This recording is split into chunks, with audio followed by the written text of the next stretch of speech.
8:37 on LBC. Labour MP Belle Ribeiro Addy is with us, George Freeman from the Conservatives, Justine Greening, founder of the social mobility campaign The Purpose Coalition, and Matthew Torbitt, political commentator and a campaigner on homelessness and prison reform. Right, here's a text question from Brian in Eastleigh. Why do young men have so few positive role models now?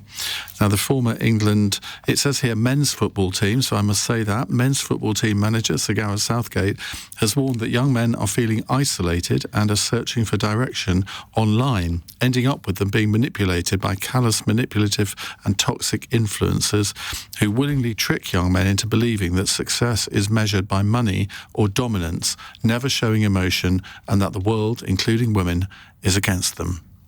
Justine Greening. This might sound unfair, but where are the dads? You know, my dad was my ultimate role model. Obviously, I was his daughter, not a son, but, you know, he taught me so much of, I think, what helped me get on in life. You know, drive, hard work. He took me to sport, and I learned about teamwork. I think there's a genuine question about, in the end, it is about parenting, isn't it? A big part of the question on this. But I also recognise that in an online world, if you like, the ability to get exposed to some completely different role models who are quite beguiling has never been greater. I think if there's one thing that struck me this morning, listening to the debate and hearing the reporting about Gareth Southgate, who I think has to be an amazing role model, is we've got to understand that we've come full circle. So I've spent time focused on gender and sexism and equality for women, particularly in the workplace. We've focused on ethnicity, quite rightly. We've focused on sexuality. Now we're finally focusing on boys and men. And I think there's a common thread probably that connects all of this, which is around people who are coming from, if I can call it this, working class families.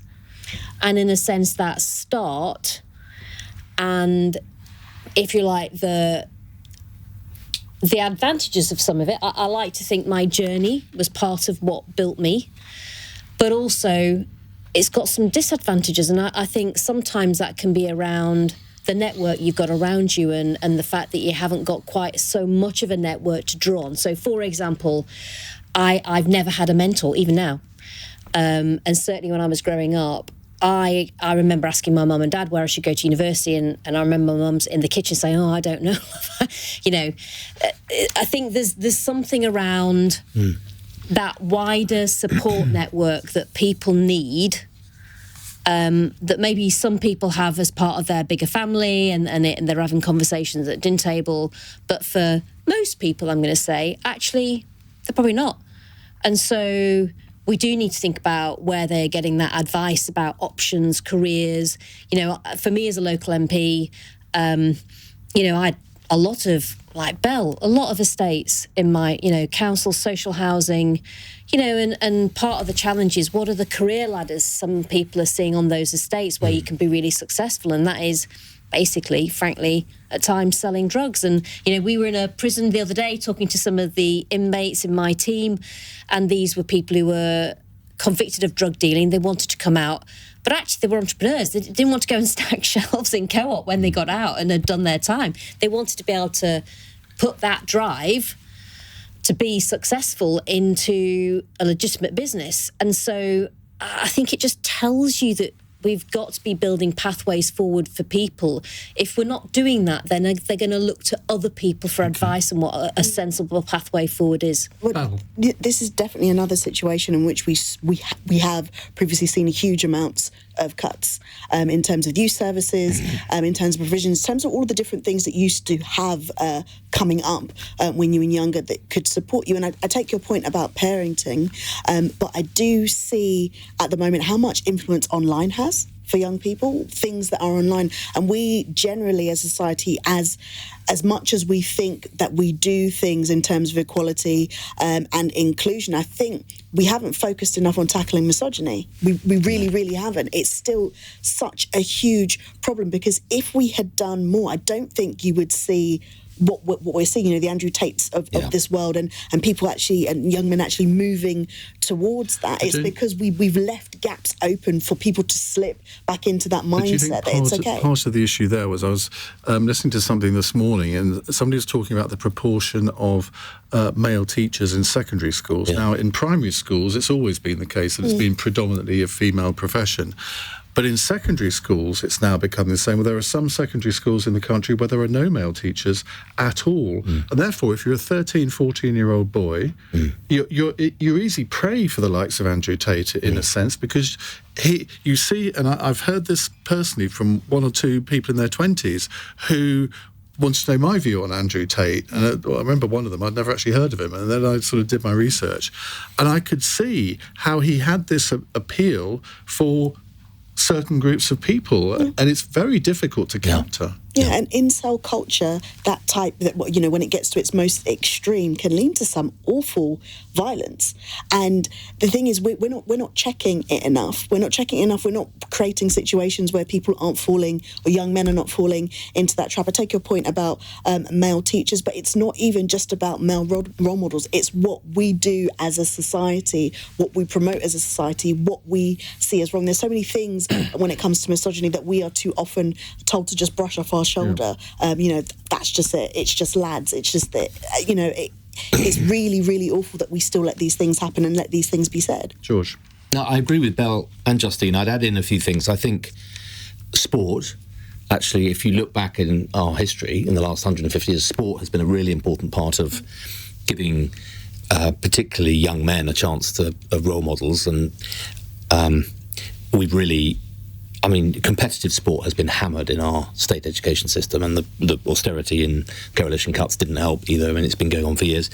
The worklessness conversation, we've got places where there just aren't men who have worked and gone out and provided that working role model.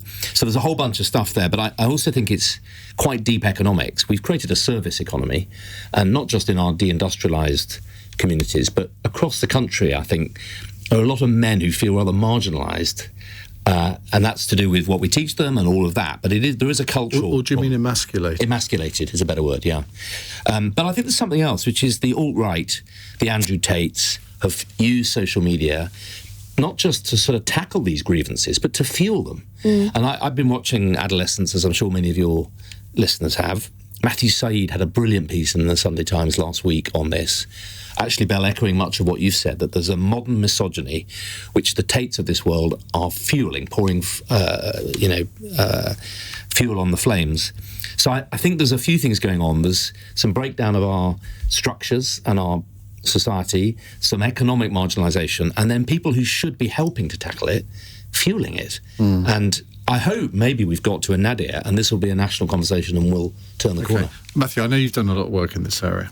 Yeah, it scares me a lot, Iain, I must admit. Like George, I watched Adolescence this week, and I think I'd actually been a little bit naive. I look at Andrew Tate and stuff like that, and you sort of go, people grow out of this sort of stuff, they'll move on. Because I did. I won't ruin the series for people that want to go and watch Adolescence, but I kept crying because I thought that kid was me at school. Not the hatred of women, but the questioning of everything. Why don't people like me? I'm ugly. Why am I like this? I think the one thing that saved me that Gareth Southgate touched on was football and role models there. Yeah. Not that my dad wasn't there. Me and my dad have never had a sort of deep conversation or anything like that. He's quite a shy bloke. But role models, as Justine touched on around dads, the Centre for Social Justice did a report which Gareth Southgate cited, in which 2.5 million boys are without dads, absent dads, and that can be dads that are dead as well. These aren't just people that always run away. But that was me. And conspiracy theories are very enticing in a very scary world. So I remember, and I've never spoken about this actually because you worry about potential political futures and stuff. I remember questioning the world a lot and not knowing where my place was, and I'd stopped playing football at an half-decent level anyway, and I flirted with the far right a lot. I remember Tommy Robinson and people like that coming through, and they gave me an excuse and a scapegoat, essentially, as to why my life wasn't how I wanted it to be. And what Andrew Tate does very successfully, very articulate, is he puts women as the scapegoat, and all of a sudden this very confusing world that you watch the news and they're talking about inflation and GDP and the Middle East is in chaos, we might be going to war, is there going to be conscription, all these manner of things. There's no jobs, we're a 90% service-based economy, where's the industry's gone, what do I do? Is my PIP going to go? You know, all these sort of things that are worrying you. Well, it's all right because it's all the women. Feminism's gone too far. You know, they want to drag you down. They hate men. They all want men dead and all this sort of stuff. And he's very good at doing it. And what worries me is there's a vacuum of leadership in this country, and I don't just mean political issue. For me, Gareth Southgate is the epitome. He is calm. He never threw his team under the bus. He took everything on himself and said, no, the buck stops with me. He was considerate. He would take his time and think of others. He would listen, and he's exactly the sort of role model we need. I worry that we don't have that for teenagers at the moment. I remember Gareth Southgate as a player. I think Roy Keane is a good one, as a bit of an hard man type as well. And I couldn't sleep after watching Adolescence, I can't lie, because I thought I've been naive as to thinking this problem's going to go away, and it's not actually. And I think we've all actually got a bit of a duty to... Do you know what I think the skill of Andrew Tate is? I hate even using that word in relation to him. But he gets away with all the misogyny stuff because there are things that he says which actually aren't mad and evil and extreme right wing, and they are actually relevant to some of these boys' lives. Exactly. And so they listen to that, they think, well, that sounds sensible. So they then listen to all the horrible stuff and come to the conclusion that sounds sensible. Totally. And I don't know how you counter that. It's like poison in a parcel, isn't it? And the parcel, you go, oh yeah, he's got my grievance, he understands my... And then the poison is... Well, you begin to believe the far-fetched stuff. I remember seeing a very early clip of Andrew Tate, and it was very anti-establishment. He said, you know, they want us all to give up meat, but they'll eat what they want. They want us to stop flying, but they drive around in Range Rovers and get private jets. And you sort of go, yeah, most people will go, yeah, there's a hypocrisy at the top of... And then he goes off the cliff and he went, well, you know why they want us to have electric cars? Because they want us, they want to control our cars and da-da. And so at that point, he loses a lot of people. But because there's a kernel of truth of what's said, you go, no, this is exactly why. But that's the it. We need to tackle those particular issues. If people weren't feeling so isolated, if people weren't feeling like these young men weren't feeling like they had no place, like somebody was taking their job, even though that's not necessarily the case. If they didn't feel all of these things because society was dealing with these problems, they wouldn't find a home with the Andrew Tates of this world. I think that's such an important point, and it comes down to people having a hope for a better life and some aspiration and understanding what the pathway is forward for them. And, you know, I mean, especially in London, you know, you represent really diverse constituencies, and it is literally like opportunity is hiding in plain sight. You know, you've got people who are walking past houses and they have no idea how the person who owns that house was in a position to own it. And so if you're seeing that every day, you literally don't know, it doesn't matter how hard you work, you can never get into that property. And you get resentful. That's why people feel disenfranchised. And I think I was the last generation where I could come from, where I came from, be the first person in my family to go to university, work really hard, get a good job, and then I could buy my first place, and I was on the housing ladder. Right now, the property I would be, maybe, probably not, but the max property I'd be buying would be nothing compared to that. Trust me. I feel extremely... It's that decoupling of effort and reward. Yes. That is why people are casting around for why they're there. I also think all men, I mean, everyone's got a job to bring up boys, but I think men have got a particular duty. I'm very lucky. My son and daughter have left home and they've got through. You're lucky they've left home. No, what I meant to... Sorry, I'm lucky. Well, They probably think the same. That they've come through this whole difficult time and they're well-adjusted young adults. But I think men have got a job as well to help make clear to boys there are lines and you've got to behave well.